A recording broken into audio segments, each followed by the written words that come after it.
إن الحمد لله وصلي وسلم على نبينا مصطفى محمد صلى الله عليه وسلم وعلى آله وصحبه أجمعين أما بعد أعوذ بالله من الشيطان الرجيم بسم الله الرحمن الرحيم സൂറ ബഖറ 143 ആയത്ത് അല്ലാഹു സുബ്ഹാനഹു വ തആല അതെങ്ങനെയാണ് വിശദീകരിക്കുന്നു നോക്കൂ നിങ്ങൾ.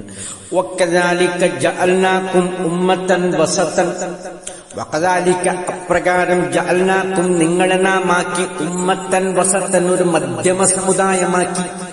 മധ്യമ സമുദായം എന്ന് പറഞ്ഞാൽ മുഫസ്സിരീങ്ങൾ അത് വിശദീകരിക്കുന്നു ഉത്തമ സമുദായം, അതായത് ക്രൈസ്തവരെ പോലെ അതിര് കവിഞ്ഞവരോ അല്ലെങ്കിൽ യഹൂദരെ പോലെ വെട്ടിച്ചുരുക്കിയവരോ അല്ല, അതിന്റെ ഇടയിലൊരു മധ്യമ സമുദായമായിട്ടാണ് മുസ്ലിമീങ്ങൾ അല്ലാഹു സുബ്ഹാനഹു വ തആല നിലനിർത്തിപ്പോരുന്നത്.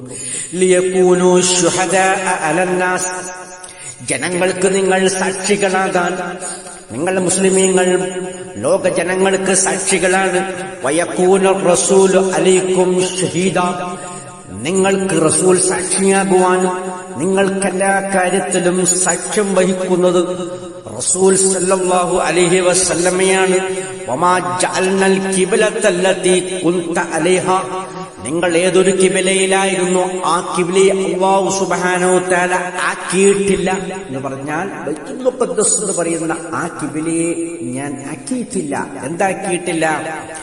ഇല്ലാ ലിനഅലമ, നാം അറിയുന്നതിനു വേണ്ടിയല്ലാതെ മയ്യത്തബിഉർ റസൂൽ, അല്ലാഹുവിന്റെ റസൂലിനെ ആരാണ് പിൻപറ്റുന്നത് എന്ന് നമുക്ക് പരീക്ഷിച്ചറിയാൻ എന്നാണ് അല്ലാഹു പറയുന്നത്. മിമ്മയൻഖലിബു അലാ അഖിബൈഹി, മടമ്പുങ്കാലിൽ പിന്തിരിഞ്ഞു പോകുന്നതാരാണെന്ന്.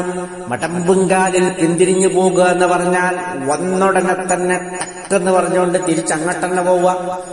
അപ്പോ അങ്ങനെയുള്ള മുനാഫിക്കുകളെയും യഹൂദരെയും കപടവിശ്വാസികളെയും തിരിച്ചറിയാൻ അവർ വെറുതെ ഒരു ആവേശത്തിൽ ഇസ്ലാമിലേക്ക് കടന്നു വരും.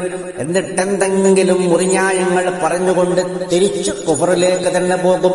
അങ്ങനെയുള്ളവരെ തിരിച്ചറിയാൻ വേണ്ടിയാണ് നാം ആ കിബിലയെ ഏർപ്പെടുത്തിയത്, അല്ലാതെ അതൊരു സ്ഥിരം കിബില സംവിധാനമല്ല എന്നാണ് ഈ ആയത്തിൽ നമുക്ക് അല്ലാഹു സുബ്ഹാനഹു വ തആല വിശദീകരിച്ചു തരുന്നത്. ഇത്രയുമാണ് ഈ ആയത്തിന്റെ ആദ്യ ഭാഗം നമുക്ക് വിശദീകരിക്കാനുള്ളത്. ഇതിന്റെ അടുത്ത ഭാഗം അടുത്ത ക്ലാസ്സിൽ വിശദീകരിക്കുന്നതായിരിക്കും. സത്യമായി മനസ്സിലാക്കുന്ന സജ്ജനങ്ങൾ അല്ലാഹു നമ്മെ ഉൾപ്പെടുത്തി അനുഗ്രഹിക്കുമാറാകട്ടെ. ആഖിറു ദഅവാനാ അനിൽ ഹംദുലില്ലാഹി റബ്ബിൽ ആലമീൻ.